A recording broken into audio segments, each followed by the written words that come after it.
Thanks everyone for coming to the Transportation Equity Task Force today. Our presentation on AT and NH, Advocates Building Lasting Equality in New Hampshire. That's ABLE New Hampshire.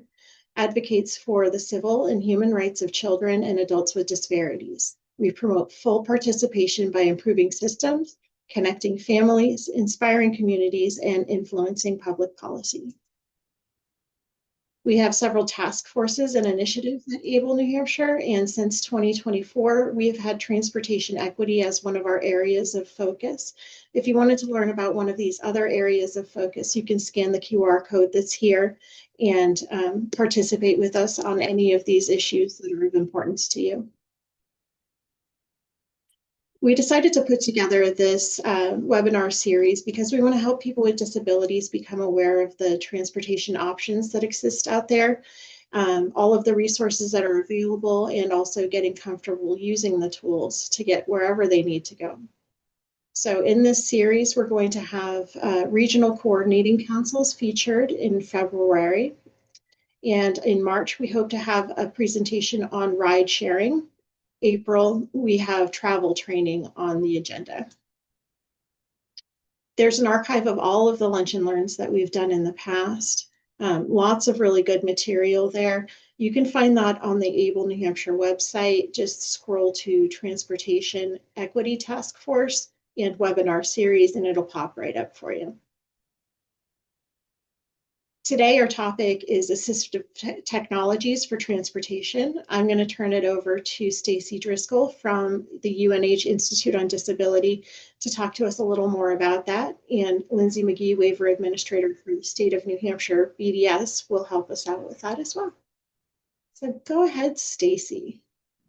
My name is Stacy Driscoll. I have been with the Institute on Disability for 12 years. I spent about 7 of those years working for assistive technology in New Hampshire, and now I am back in that capacity recently, and really excited to be here to share with you some assistive technology for transportation and where you might be able to get some of those and how the AT Act programs work. So Assistive Technology in New Hampshire is New Hampshire's statewide Assistive Technology Act program, and we are funded through the Assistive Technology Act, and we help individuals with disabilities access the technology they need to fully participate in education, employment, community living. So transportation could fall under education, employment, or community living.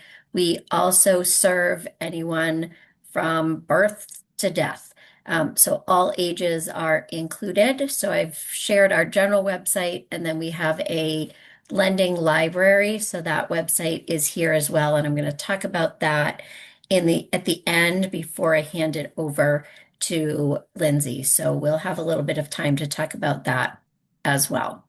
So what is assistive technology? So assistive technology, the technical definition includes any device, software, or tool that helps people with disabilities navigate the world more independently. So it can range from high-tech solutions like speech-to-text apps, really thinking about even what AI is currently doing. And then it can be simple adaptive tools such as utensils with a modified grip. So regardless of the complexity, AT exists to really empower people to break down the barriers that may be preventing them from enjoying the things that they want to enjoy. So what I'm going to talk about today is devices and apps to assist with technology. I'm not going to talk about vehicle modifications, although I am going to give you a resource for that as we go through this. So to begin, we're going to kind of look at a few, what is it used for? So wanting people to just kind of, you can write in the chat, kind of guessing what these 5 items that we're going to go through are and what they're used for. So I'm going to give people a few seconds to take a guess on what you think this might be. And in the interest of time, this is a swivel seat. And I have a little quick video to show about how someone might use a swivel seat. This is the swivel seat by Sammons Preston Rollian. It's a vehicle modification designed to help people with rotation mobility and lower extremity disabilities get in and out of cars. Here's how it works. You place the seat on top of an automobile seat and it is able to turn 360 degrees. The swivel action allows you to turn in any direction. This helps to prevent strain on your hips and back when getting in or out of a car. It is portable and can also be used for regular chairs. All right, so now we're gonna, so that gives you a little bit of example. There are a lot of swivel seats available, so different, and you can see from my picture and the swivel seat that they were using in that car, they were not exactly the same. There are a lot of different swivel seats available. So anyone know what this might be? If no one answers, we're just going to take it as you have no idea. Okay. Ice pick? Window breaker. It is actually correct in the window breaker, but it is actually called the handy bar. And so as you'll see in this quick video, that what Lisa's kind of referring to as the window breaker, it can be used to break a window. It can be used to cut your seatbelt, but it also can be used in your car to help with mobility of getting in and out of the car. This is the handy bar.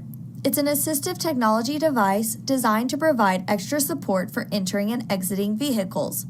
The handy bar is useful for cars that are low to the ground as well as trucks and SUVs. Here's how it works. Insert the end of the handy bar into the U-shaped striker plate on the car door pillar. If your vehicle does not have a U-shaped striker, the handy bar will not work. After inserting the end into the striker, you may use the handle to lift yourself up into or out of a vehicle. The handy bar is completely portable and works on both the passenger and driver's side. It can also be used as a built-in seatbelt cutter and side window breaker for emergencies.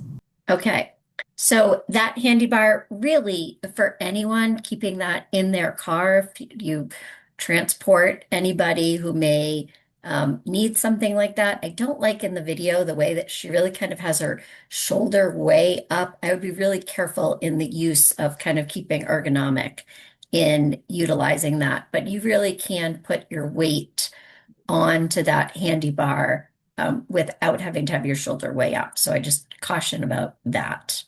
So here's something completely different. So what do you think these glasses are, and why do you think they might be helpful for someone in a car? Anti-glare. That's what Jen Pinio says. Baker, sorry. No, but that would be great. I do actually have anti-glare on my glasses, which makes all the difference. These are actually Captify glasses, so they will caption for you. So the conversation, if you're deaf or hard of hearing and you're in the car, someone's driving, I wouldn't use them as the driver, but if you're in the passenger seat and the driver is speaking to you, it will actually show captions in the glasses, inside of the glasses for you. The text works really well. I had an opportunity to try these out, and we do have some for demo and loan purposes. I personally found it a little bit tricky to be able to read when it wasn't on kind of a flat surface. So like when I was looking at a wall, I could read the captions. When I was looking at a person, I found it really difficult because you're reading on top of something that was kind of moving. So those are the Captify glasses. I do not have a picture of this next thing here, but I also want to talk about Meta glasses. So Meta glasses are used for someone who is visually impaired. And so you can talk to it like you would Siri. So you can say, hey, Meta, and the glasses will respond. And you could say, what does that sign say? what building am I in front of? So those meta glasses will actually help someone who is visually impaired. I saw those on TV. Okay, cool. All right, here's our fourth device, also for hearing. This is the Serene Hear All cell phone amplifier. So using the phone as the microphone, and then this can amplify for it. It can then connect to, you could just hold it like a phone in your hand if you were in a car and maybe in the back seat and needing to have that amplification. So I have a quick video here. Tired of asking people to speak up? Get the Serene Innovations Hear All cell phone amplifier. Simply pair with your cell phone via Bluetooth and you can now hear every word with up to 40 decibel amplification and adjustable tone. The amplifier can be used on your ear as a handset, on speakerphone, or in conjunction with a T-coil system. Clip it onto your car visor for hands-free calls while driving. Easily charge up the amplifier with the included USB-C charger, and you can rely on it for up to 8 hours of speaking time. So that's another example of what someone may need to use while traveling in a car for communication purposes. And what do you think this is? And this is actually something that is 3D printed.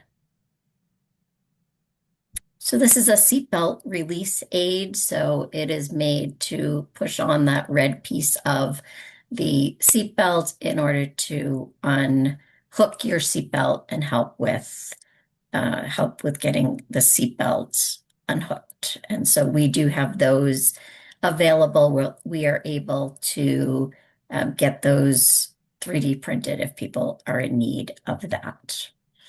So I have a few more examples that I'm going to go through. I'm watching the time. Just want to give you some examples that might be helpful in the winter, thinking about a telescoping snow brush and being able to, if you can't reach the top of the car, difficulty in traveling, just knowing that there are telescoping snow brushes to make that a little bit easier. If walking in the snow and balance is an issue, there are different snow treads. Yak Track just happens to be one example that you can put on the bottom of your shoes. Just being careful between going outside and then going into a building, especially something with a slick floor. There are tips for canes that will go into the ice, so really giving you that extra support with a cane. A pocket talker, we looked at the Serene amplifier. A pocket talker is another way in the car, not being able to look at someone, while they're driving, wanting to have a conversation, and so being able to amplify that way.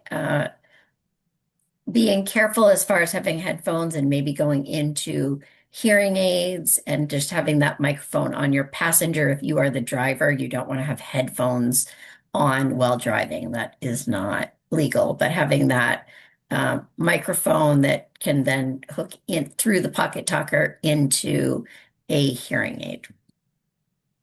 This is a terrible picture. I understand that I couldn't find one that I could actually increase the size of. So this is a seatbelt catcher, and so it attaches to the seatbelt. So you would use it to pull the seatbelt. So if I'm in the driver's side, using it to catch the seatbelt and then pull that across my body in order to hook it in. So helping with mobility if you can't get your shoulder across there. This is also a seatbelt grabber, a little bit different. So lots of different tools that can do the same thing. Some might be right for one person, not right for the next.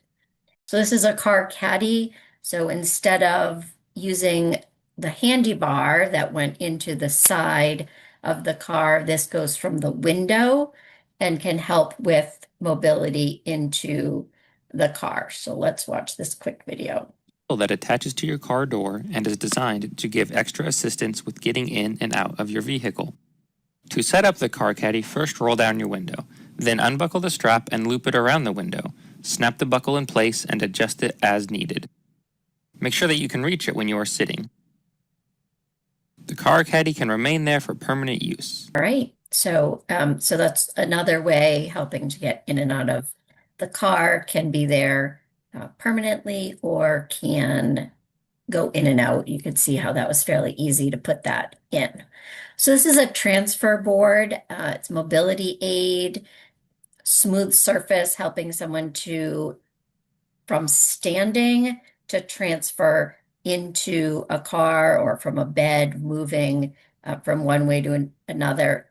Really caution on making sure that your ground is level before using something that would be some sort of transfer system. And there are multiple transfer systems available. So this is the FreeSave car cup holder tablet mount. And so you may think, oh, why would you need a tablet? But for someone who may be using a communication device, realizing that you can put the stand into the cup holder, and then someone would still be able to communicate while in the car. I want to talk a little bit about some apps that you might find that might be helpful when traveling, either in the car or going to different places. So a few quick apps with communication features. So the speech assistant, and you could actually program sentences into that.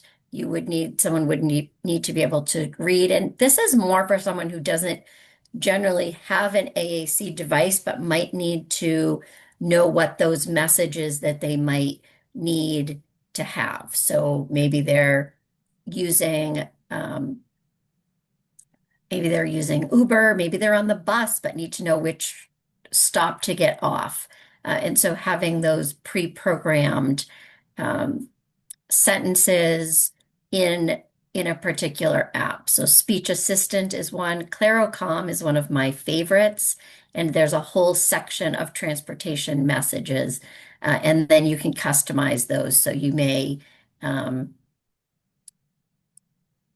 may be a sentence in there that says, I need to get off at, and then the person in different places, different times, would put where they're getting off in order to be helpful. And then a couple of others that are helpful are the Goalie AC Talker app and Lilo. And so you can program these and customize these ahead of time for people who may need either visuals to show what they're doing, or in order to be able to communicate and have those sentences ahead of time. So Speech Assistant and ClaroCom are both text-based, but really could help someone who just may need to know, what are the things I need to say in this situation, and have those programmed and ready to go.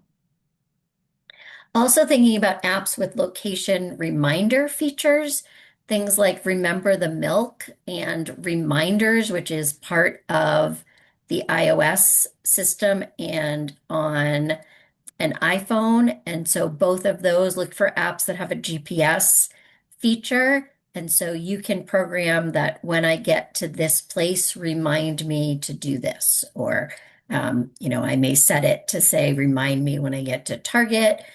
And then it comes up and it has a grocery list there.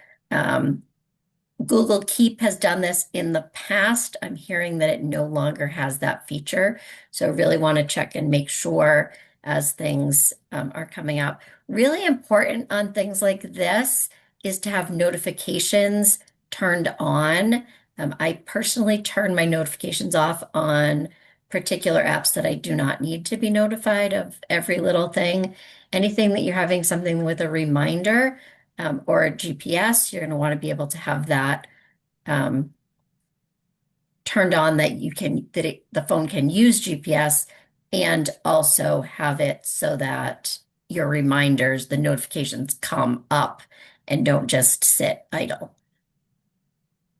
And then some apps that feature taking steps to take. So for someone who may need, this is the first thing you're going to do, this is the next. ChoiceWorks can set up a visual schedule.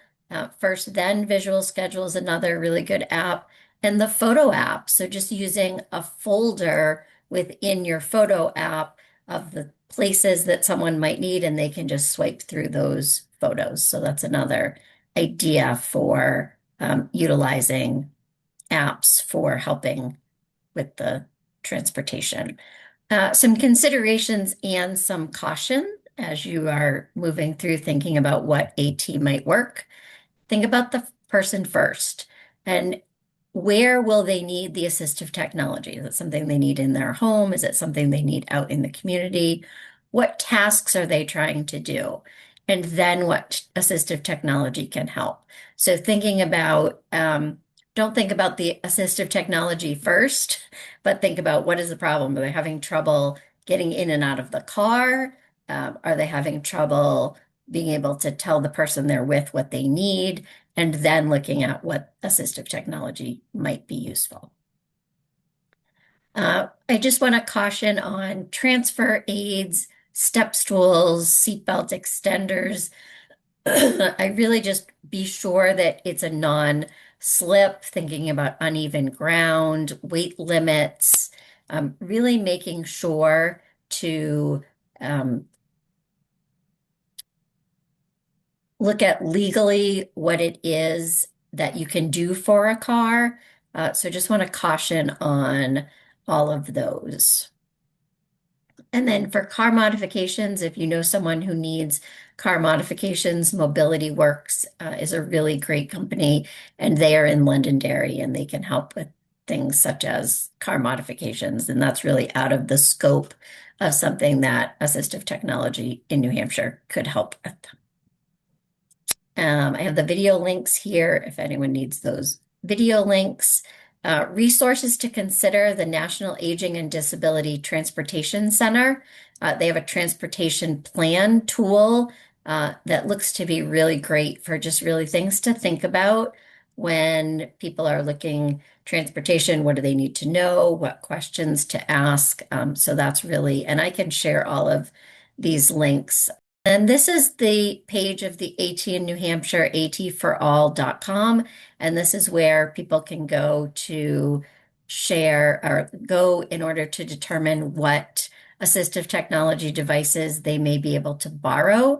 We let people borrow things for 30 to 45 days. You could get a demonstration with it, and then you need to return it after that time. And it's really cost savings for you in order to be able to try it before you buy it. And then Lisa's going to talk a little bit if people want to have a walkthrough of our site. We're going to do that at a different time.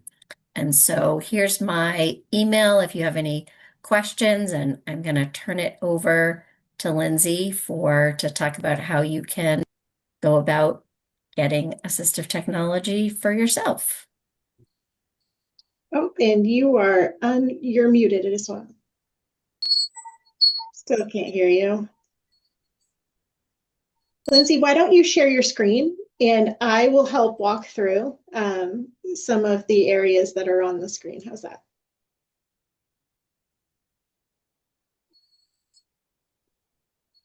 All right, so this is the website on the DHHS page with individual and family resources. If you want to be able to acquire one of the assistive technologies, then you would go to Developmental Disability and Acquired Brain Disorder Waiver Services, and then select the one that says Assistive Technology. There's a presentation there that gives pretty simple steps about what qualifies as assistive technology, when your waiver services can pay for that, and then how you can use the assistive technologies to meet the goals that exist in an ISA. Also, it tells which waivers are able to provide funding for those assistive technologies. There are certain service limits for assistive technologies. You can spend up to $10,000 over 5 years if you want to purchase an assistive technology through your waiver funding. However, there are certain instances where you can get an exception for that if it's a specific tool, and a good case can be made for the high need. All right, so Lindsay's going to type in the chat something. We'll see what she has to say. Right, okay. Reach out to your liaison for your area agency if you need any support on this. Lots of times the area agencies have service coordinators that are assigned to you who haven't worked with this kind of assistive technology in the past. And if that's the case, lots of times the liaison to your area agency can help to provide some support in that and help you and your service coordinator learn alongside you. Lindsay, is it okay if I let Kathy ask a question now? What if you have a different kind of waiver, like CFI and client? Yeah, You know, CFI waiver was a lot of the same service options that are available under DD, IHS, and acquired brain disorder are also available under CFI. And I see Lindsay nodding that yes, this is one of those services that's available under CFI. I also wanted to add that Lindsay says here, if you're connected to an area agency, they can potentially help with getting the assistive technology covered, but also the family support councils help with assistive technologies quite often as well. Your service coordinator should know how to make a request of the family council on your behalf. okay, thank you. I'll share my screen, and what you're going to see here is a QR code inviting you to fill out a survey for this presentation. And as you fill out the survey, we'll move on to any other Q&A. All right, so if we have anybody who wants to ask a question, now's the time. Our next Lunch and Learn is February 20th. We're going to be talking about regional coordinating councils, which are groups in every region that talk about transportation problems and how those can best be addressed in their local areas. And I just want to thank you very much for coming to the presentation. ABLE New Hampshire makes these presentations and holds the Transportation Task Force and others using funding from grant sources and also members. It's really important that we have members supporting us. So if you want to become a member of ABLE, that can be as little or as much as you'd like, monetary wise, or you can participate as an ABLE member for in-kind services. We welcome you back next month. We hope you'll join us.